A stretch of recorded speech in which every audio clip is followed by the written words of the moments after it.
Okay, I was just going to talk a little bit about Apophis, the asteroid that is scheduled to have a supposed near flyby the Earth in 2029 and again in 2036.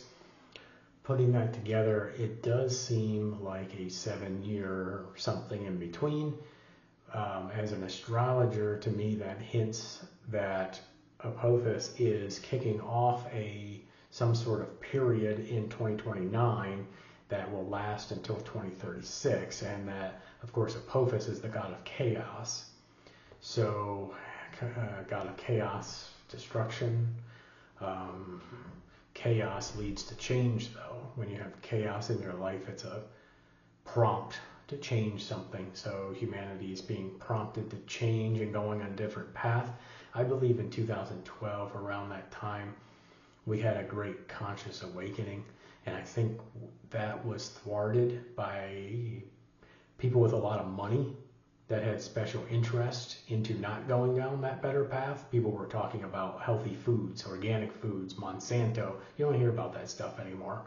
Occupy Wall Street. Change it. There's problems here. Hey, we have grievances, and you don't hear too much about that stuff anymore. And mass movements. It's sort of everything got some distraction and technology now, and everybody, the younger generation, Gen Z has really, been connected to the phone and the technology. So it's kind of changed things and perspective. It's different, is what I'm saying, for better or worse. But I think Apophis coming in is going to trigger something, and it might even trigger, I think NASA's lying. I think they know that there's a much higher probability that Apophis will hit the Earth, or come so close that it might change something. I don't know. Perhaps it would affect the sun even. I don't know how it would. It would trigger something. I feel like it's going to bring in something, trigger a solar outburst that may take out the grid. There's a strong push by the government in underground bunker building for especially in the last decade. People hear those strange noises underground, which could be due to drilling or boring.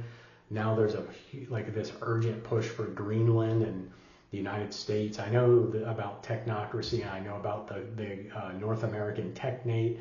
So I don't know if that's their agenda, or are they they want to put some bunkers in Greenland, and they think they're going to survive this pole shift. And that, if you look at Suspicious Observers, that's Ben Davidson, his YouTube channel is Suspicious Observers, and he talks a lot about the pole shift. So could Apophis also trigger something in the Earth's geomagnetic field,